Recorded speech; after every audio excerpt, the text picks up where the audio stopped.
had him in the first place,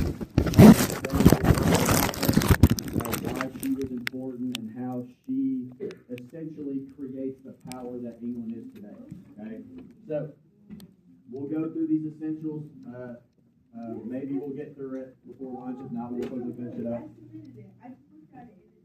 All right, not worried about it right now. I love this. We do have some slides to cover, but all our answers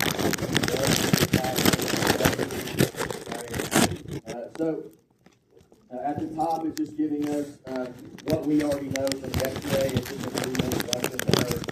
We know that she became queen when Mary first died. She worked with the people of England, and she was the queen. She unified England and turned it to be Protestant, and she also traveled around the country to touch the people. So she wanted, and we'll see here in a second, she wants England to be in unison. She wants everyone together. She is raised Protestant, so naturally that is what she will turn them back to from Catholic, from Queen Mary, and she does just that. Okay.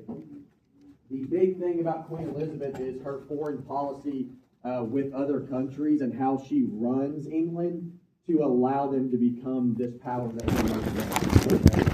So these bullet points here, or the arrows, are going to tell us what she does that helps create this power that England is now.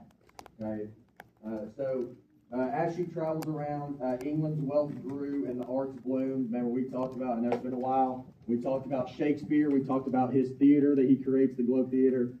All this is happening during the same time as Queen Elizabeth. So they're booming in the arts world. They're growing with money. We talked about patrons paying people, being the sponsors for these artists. So we're seeing that blossom. They're making money. And in the art world, they're seeing a lot of success. Okay? So we'll get into our first question here. It says, how did the foreign policy of Elizabeth I help England to grow powerful? Okay? So you've got 3 arrows there. So she made sure England was safe and thrived. She used diplomacy to handle the different interests of powerful Catholic Spain and France. She avoided war and conquering countries. Okay, so diplomacy is just using, we've talked a little bit about it before, it's just using like conversation and like meeting with people, those kind of things, avoiding war to settle conflicts with other people. Okay, I think your true definition is the skill of holding discussions between nations and resolving issues peacefully. So instead of going to war about something or having a bunch of battles, whatever it may be, she does a really good job at just having conversations with these other nations about how they can solve the issues that they're having with one another, okay, instead of just going to war about it. For that question, I would definitely have diplomacy on there. Resolving issues peacefully is what diplomacy essentially is. So diplomacy, resolving issues peaceably, and she kept England safe.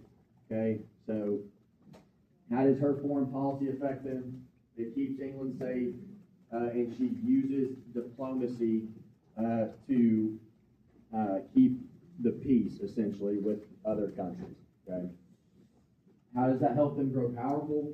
Well, if you can communicate with people, work out problems just by discussions and not go into war with people, you have a chance to grow your country as you see fit for it. Okay? You're not having to worry about going to war with Spain or France or Italy or whoever it may be. You're having discussions with them. Y'all are figuring out things by just talking, and you can continue to do the things you need to do on your home front to allow your country to grow. Okay? So being able to resolve things without having to go to war allows for her and the country of England to work on things for themselves. Elizabeth's reign was very successful at home and in foreign policy. Her reign is called the Tudor Golden Age. So that's the last name. And then we know that Golden Age from different areas that we talked about is the best era of that time period where they are the most successful. 2 here, it's a quote. It says, there is nothing about which I am more anxious than my country, and for its sake I'm willing to die 10 deaths if that be possible. What do we think she's trying to say there? what is she saying to her people? Ron? She's like really protective. She's really protective, and she's, what else would you say? If she says, I'm willing to die 10 deaths if that's possible, what do you think that means? Like she doesn't want it to go back to her father's land. Maybe not her father, but at least her sister, right? Mary was Catholic and was doing, like, killing people because they didn't want to go back, that kind of thing. But if she, in my opinion, if she's saying, I'm willing to die 10 deaths, that makes me think at all costs, right? I'll do whatever it takes, even if I die from it, to protect my country, okay? So anything along those lines on the question says, how does this quote help you understand how Queen Elizabeth felt about her country, okay? Well, if she's willing to die 10 times over just to keep them safe and to keep the country protected and powerful, then I would say that she's willing to do whatever it takes. That's what that quote means to me, at least. Okay, so something along those lines. She's willing to do whatever, even if she has to die a countless amount of times. She can't die though. Really die once. It's a metaphor. It's a metaphor. A metaphor. A metaphor. Jennifer. So, It's a metaphor. we'll get to number 3 here as well, with the Spanish Armada. Obviously, we know they're going to win because I've mentioned it already. But we'll get into the slide as well. Why King Philip yes. What's think about it? What's number 1? We'll come back to it. Let's finish these first. Okay. King Philip II of Spain.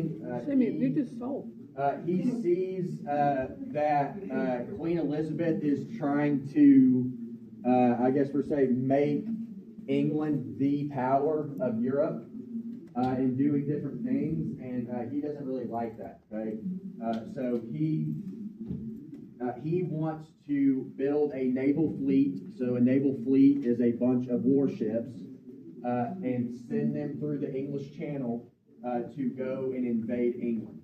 Okay, that is what the Spanish Armada is going to try to do. Okay, we'll get into the details here, but their ships are much larger than England's, but they don't have as many powerful guns as England.